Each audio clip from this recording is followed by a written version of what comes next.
રાજકોટની વાત કરીએ તો રૂખડિયાપરા વિસ્તારમાં આજદી નદીના પટ્ટામાંથી 8 વર્ષ પહેલા મળી આવેલા ધરપકડના માથાના શખ્સારી કેસનો ભેદ આખરે ઉકેલાઈ ગયો છે। પશ્ચિમ બંગાળના એક 14 વર્ષના બાળકને ભાડ મજૂરી માટે રાજકોટ લાવ્યા બાદ તેની ક્રૂરતાપૂર્વક હત્યા કરવામાં આવી હોવાનું પોલીસ તપાસમાં આવ્યું છે।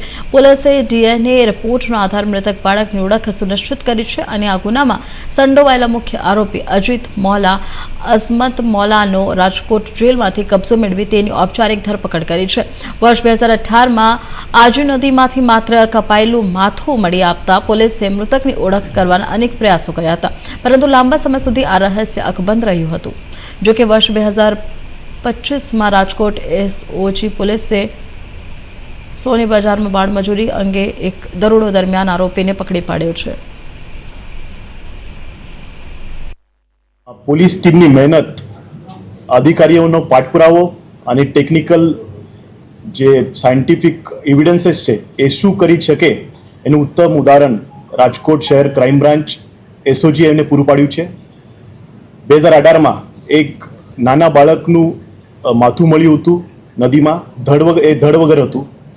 8 વર્ષ સુધી પોલીસ જવાનો સતત મહેનત કરતા રહ્યા અને 2025માં અમને પહેલી લીડ મળી કે એક જે એસઓજીની ટીમ એસટીની ટીમ છે, જ્યારે એક જગ્યા રેડ કરવા ગઈ એમને ઇન્ફોર્મેશન મળી હતી કે એક લેબર કોન્ટ્રાક્ટર છે એ નાના બાળકોને બાંગ્લાદેશ અને વેસ્ટ બેંગોલથી લઈ અહીંયા ચાંદી બજારમાં એમના પાસે મહેનત કરાવે છે, બાળમજૂરી કરાવે છે।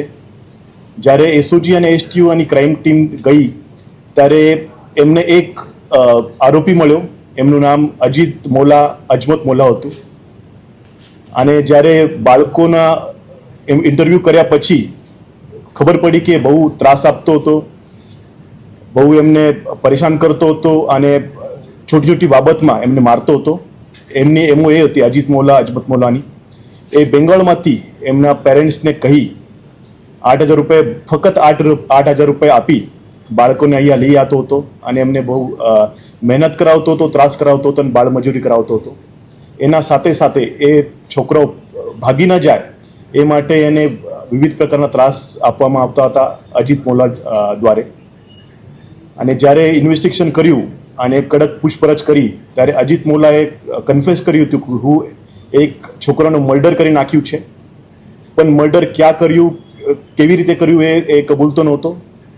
પણ ક્રાઇમ બ્રાન્ચ એસઓજી અને એસટીયુની ટીમે સખત મહેનત કરી, લગભગ 30થી 35 રાજ્યોના સીઆઈડી ક્રાઇમના મદદથી જે પણ 7 થી 15 વર્ષના બાળકો છે એમના ડેટા એમને ભેગા કર્યા। એ ભેગા ડેટામાંથી કોણ આ બાળક હોઈ શકે અને એમાંથી મિસિંગમાંથી કોણ મળી ગયું છે, કોણ પરત આવેલ નથી એ ડેટા ચકાસ્યા। એ ઉપરાંત એમને જે ક્રેનિયલ સુપર ઇમ્પોઝિશન છે, જે ફેસ રિકન્સ્ટ્રક્શન એમને કહે છે, એ ટેકનોલોજીને યુઝ કરી એને ફ્રેશ જે ચહેરા છે એને રિકન્સ્ટ્રક્શન કરવામાં આવ્યું અને એને ફેશિયલ રેકગ્નિશન ટેકનિકથી સરખામણી કરવામાં આવી। ત્યારે લગભગ અમને ખબર પડી ગઈ હતી 2026ના શરૂઆતમાં કે જે છોકરો જે બોડી મળી હતી 2018માં એ જ છોકરો એ ગુમ થયેલો છોકરો છે, બેંગોલમાંથી આવ્યો હતો અને લગભગ જે 20 છોકરાઓ આવ્યા હતા બેંગોલથી, એમાંથી એક છોકરો મિસિંગ હતો, એની જ બોડી હશે એવું અમને પાક્કું ખબર પડી ગઈ હતી।